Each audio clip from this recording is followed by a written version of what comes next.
always bragging about how to make customer market research, how to develop ads, funnels, offers in order to make money in this whole ecom PC space. But how many of us have actually gotten on a plane, put in the extra mile in order to talk to your customers? Felt the way they talk, the way they consume, the way they spend their time and their money, with a clear goal of making your ads exceptional and have a niche your competitors won't ever have. Look, goats in marketing have been doing this, goats in copywriting have been doing this, and they're a master at this. But look, they didn't learn this stuff in the book. Advertising on social media comes down to connection. And connection comes down to who's able to understand the customer better, to absorb the crowd better. That's why we're here in New York. To get out there, to get in the streets, absorb the energy, absorb the thinking process, to look at what's surrounding them and translate that over to you. Already got like 20 or 30 pages of notes, and ad creatives, funnels, and offers that I'm about to share with you guys. It's just gonna use the energy of this amazing city. So take out your notebooks, take out your pen, take out your best suit, and let's get rolling. Let's take your brand to the next level. I made a decision last night that I would die for it. Just to show the city what it takes to be alive for.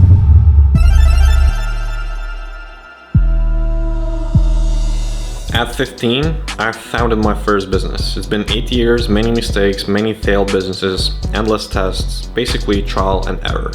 And 8 years later, I'm still up and I'm still building. Today, I'm documenting a journey building Kandy, one of the fastest growing brand holding companies and full stack growth agencies in the space, working with industry leading brands, bootstrapping and building our own brands, closing equity deals and making acquisitions. This year, we're gonna close with multiple 9 figures in total revenue. This year, we're gonna do way more mistakes than we did before. This year, we're gonna do and test tens of thousands of creatives, funnels, offers, and everything in between. And I want my boys with me, say what up this high top, still sipping my top, sitting courtside, Knicks and Nets give me high five. I be spiked out, I could trip a referee, tell by my attitude that I most definitely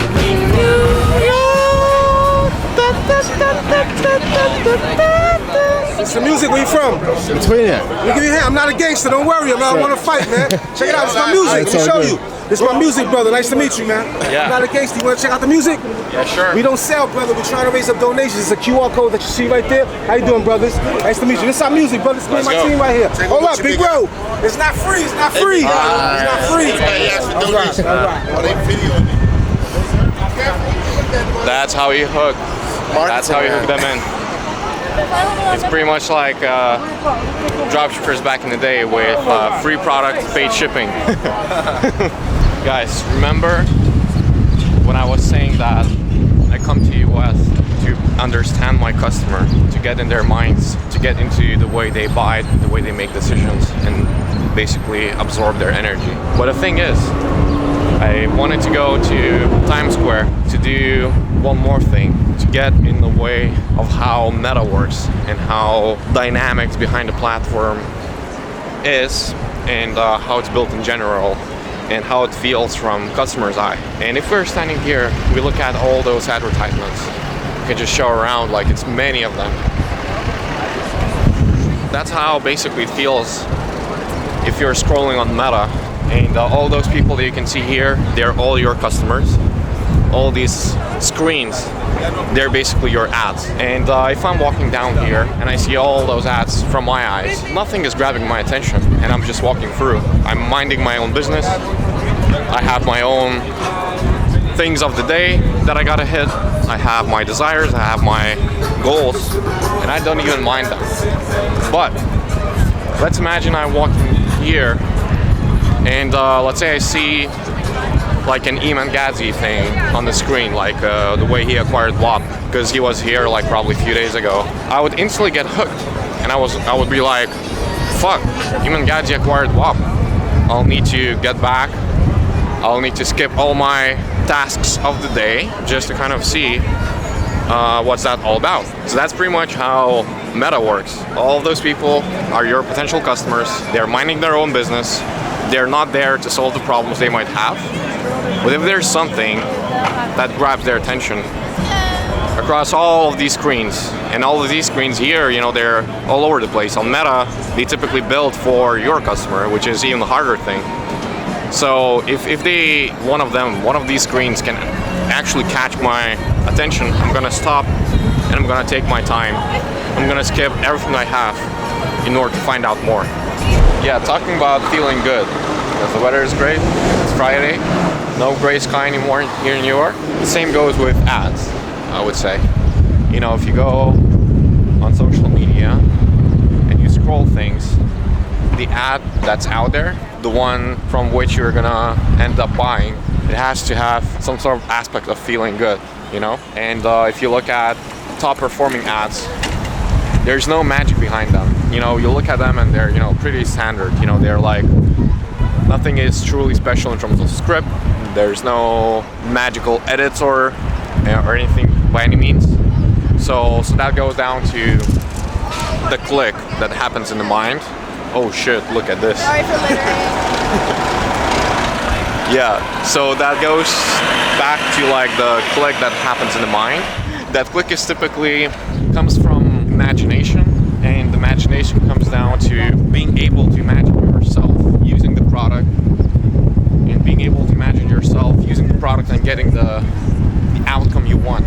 So as an example, if we look at Porsche ads from 90s, the way they write headlines, that alone will give you the feeling of imagining yourself sitting in Porsche 911 and just feeling good, having some sort of status, having some sort of, just energy, whatever.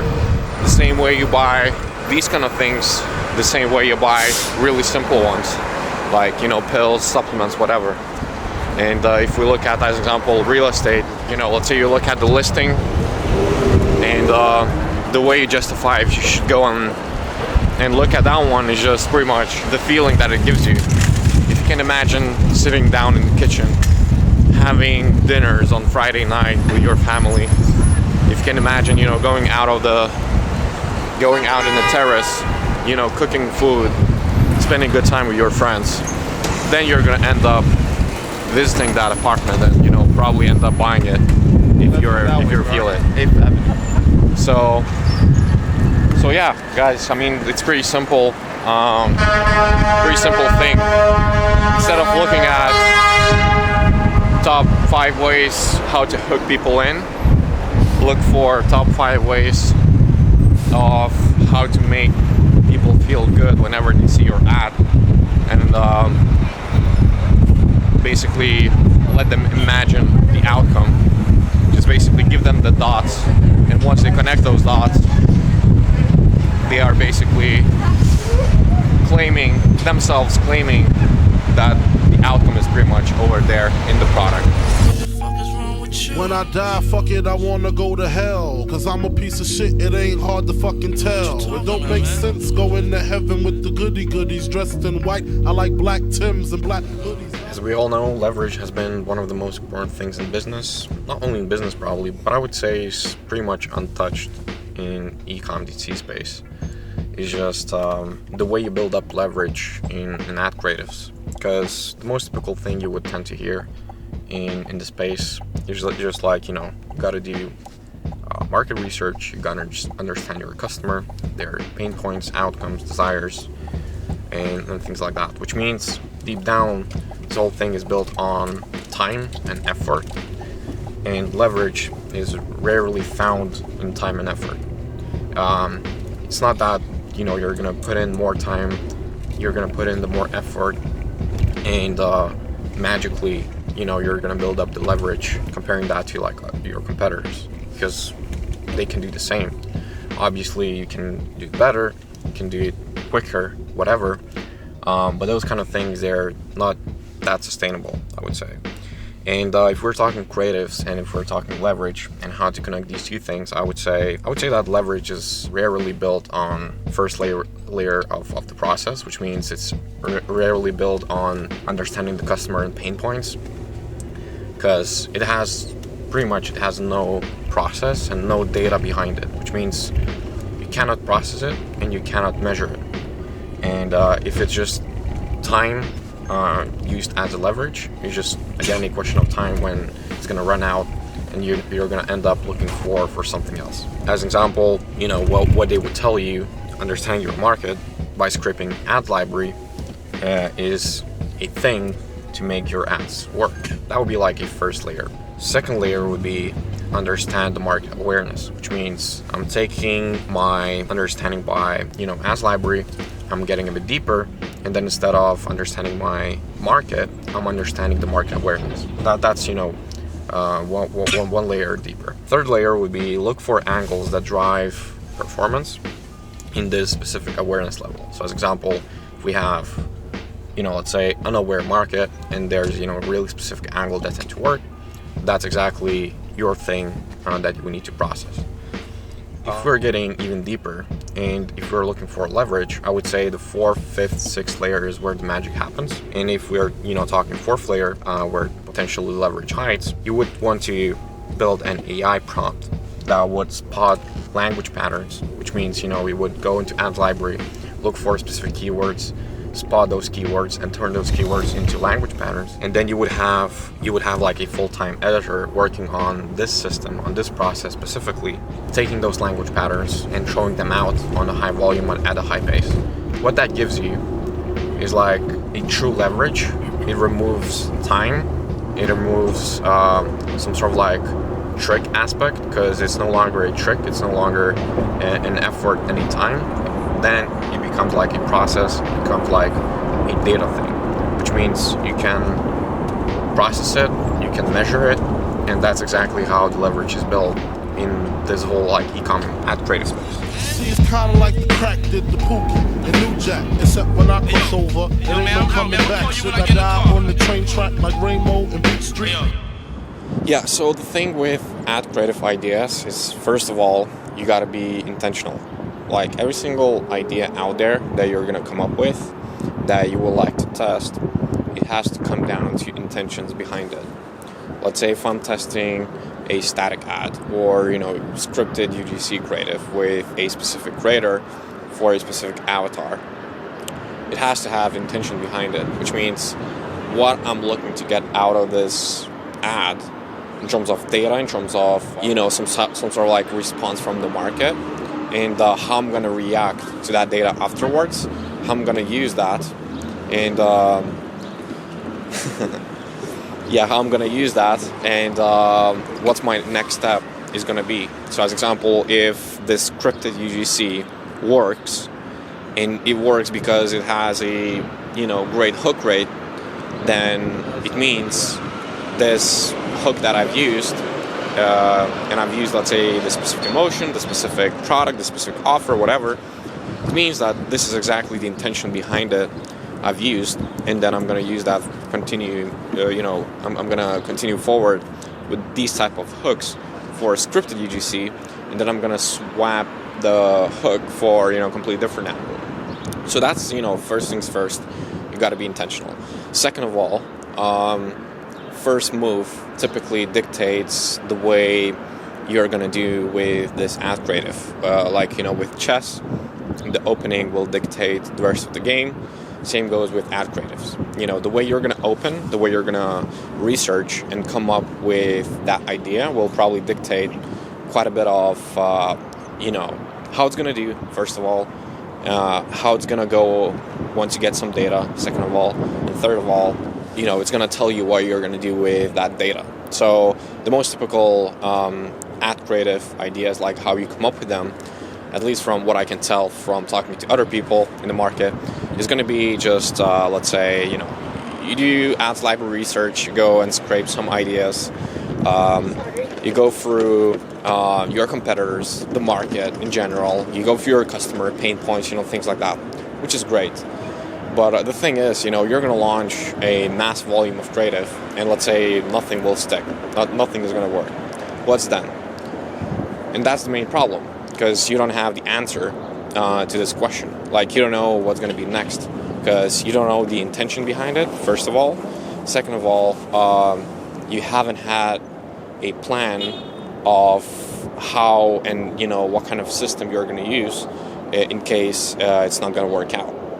So I would say, second of all, the first move, the way you're gonna come up with the idea, it should allow you to come up with a flow instead of idea. So as example, if I'm looking at Yaz library and I can see that, you know, there are specific language patterns or there are specific formats, specific angles being used in the whole market as a whole, and then let's say I find out that, you know, pretty much all of my competitors are running UGC, the competitors that have similar active ads as me, they're running on, you know, UGC only, then it's a pattern. And then you just plot those patterns, and then you come up with a whole mix of things, which I call flow, and you need to use that flow in order to come up with those ideas, and then those ideas will later on turn into a sustainable system just because you've done a great job on the first move, on an opening. So yeah, that's probably the second thing I would use in order to basically come up with sustainable, scalable ad creative ideas in 2025. Biggie. This goes out to you. Yeah, so I constantly get asked, you know, like, what's the difference between brand doing, let's say, 6 figures and the brand doing 7, 8 figures? And I would say there's nothing truly special about a brand doing 8 figures apart from a fact that they have momentum. And the thing with momentum is that you typically get on one through your creative and through your offer. The landing page, the email, obviously that helps, but it's just a tool to basically add on that. It's a tool to basically sustain the momentum. It's a tool to basically have a bit more efficiency, monetize a bit of your audience, you know, things like that. But in terms of momentum, how to get on one, I would say just start from your offer. And in general, in terms of offer, like, I probably have 3 types. So one is going to be the offer that will help you get on momentum yourself, which means, you know, let's say that could be a BOGO offer, that could be like, you know, buy 2 get 1 free, that could be like buy 1 get 1 free if you want to go hard on it and you have margin to do so. That could be like a free trial or, you know, some sort of like trial offer that goes into subscription afterwards, you know, these kind of things. That will help you to get on momentum. And whenever you have one, then you typically switch to more like evergreen, I would probably call like white hat type of offer. So then you maximize your margin, you maximize your volume through basically high margin offer. And then you have creatives. Creatives goes the same. You have to have that 1 or 2 creative pieces that will get you from, let's say, spending 10K a day to spending like 50, 100K, whatever. So everything comes down, and you know, if we just compare side by side, let's say brand doing like a few 100K a month to a brand doing like 1 mil, 2 mil, 5 mil a month, everything comes down to momentum and how you create one and how you're being strategic about certain decisions on your offer and on your creative in terms of creating momentum and staying on one for a long amount of time. So guys, if you want to hit like those 8, 9, whatever figures, don't look for those shiny, you know, things out there. All you have to do is just you have to look for a momentum, and you have to be able to create one yourself. Shoot my shot, got it wet. Bet that's all net, girl, that's ready. So yeah guys, thanks for staying on till the end. Now we're about to board a plane to head to Miami.